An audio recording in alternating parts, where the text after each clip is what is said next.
Hi, everybody. It's Steve here. My channel is called Attune Emotion.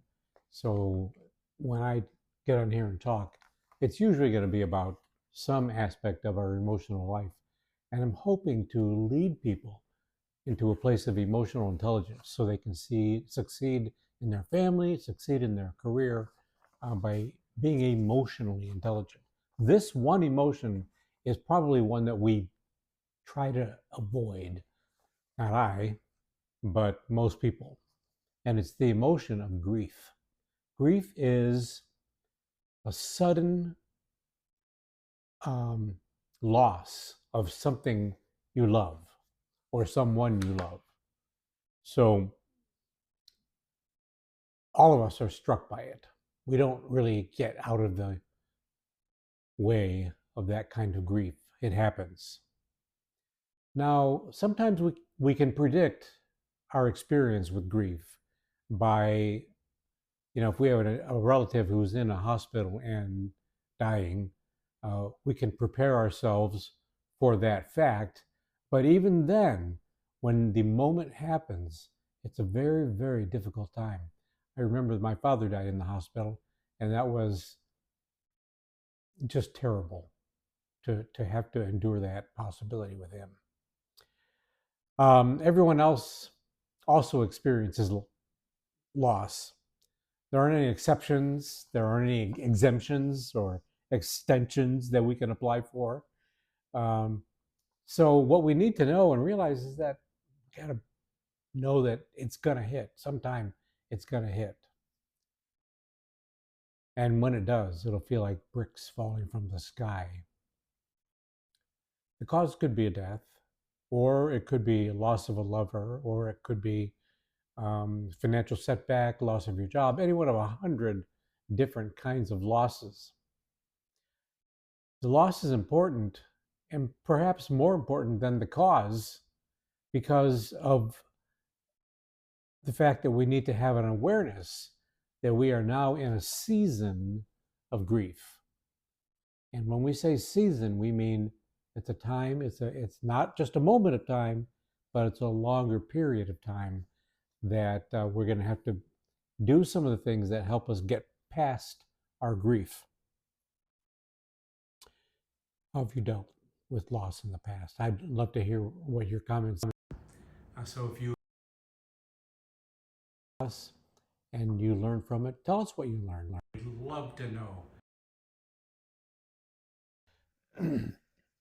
One of the lessons that I can learn from grief is the exact nature of my relationship with the thing that I have or person that I have lost. If you didn't have a very good relationship with that person, sometimes it's easier to let them go. But when we had a good relationship and we were dependent on the expressions and sharing of love between you, then that is something that we really grieve hard over. The quality of my relationship can be indicative of the quality of my grief. Poor quality grief doesn't go away. It keeps lasting and going and lasting and going because you're not getting help processing it. And you didn't have the right kind of relationship with the person you lost. That doesn't mean that you can't get better. It just means that you have to be aware of what's going on. Good grief can actually close appropriately when the grief's been properly processed. So, I'm going to say I'm not a doctor, I'm not a psychologist, I'm just a guy who shares thoughts. Three things I do to process when I've had a sense of profound loss. One, pay attention to the things that make you cry. I can think of times when I just was sitting there doing nothing, and all of a sudden the tears well up. There's a sense of loneliness that comes from loss, especially when the loss is something that is in front of you all the time, like a divorce. Your former mate is always there. You never see them, but they're always there. And so that's a longer, I think for me, it's been longer and more difficult to process that loss. But if we honor the sense of loss that we're having, we can really put ourselves in a position of being more efficient in getting through the process. Number two, create dosing boundaries. And by dosing boundaries, I mean little periods of time during the course of the day. And this is just a suggestion, but for example, I would start the day with a few minutes in front of my journal, writing some things down, or maybe not writing, but speaking into my notebook. Either way, just sharing, pulling things off my heart and putting them out somewhere else. And that's what I call a dosing boundary. You do that first thing in the morning, then later on in the day, you can try to engage with the activities of the day, your work, your family, your other obligations. And hopefully those things help you stop the obsession over the loss of the individual or the thing that you did lose. Later on in the day, maybe you sit in front of a television and watch a funny TV show that makes you laugh. All of these things are helpful in processing grief. Number three, grief triggers a massive stress response in your body.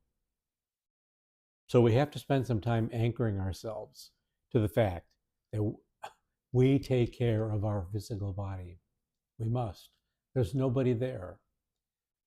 There's nobody coming to take care of your physical body because you're alone, remember? So take care. Eat simply, even if you are having no appetite because of your loss. Eat simple meals, slice of bread with a peanut butter on it or whatever you like, and drink water because your body needs to be hydrated in order to be healthy. And try to stay active and get out there and do a 10-minute walk a couple of times a day. Tomorrow you do the whole thing again, and then the whole thing again. And over a period of time, your habits will supplant the grief. And that's what you are looking for in the eventuality that you come to the end. So, until next time, I'm Steve. Hope to see you again. Oh, by the way, if you can, if you will, please like and subscribe.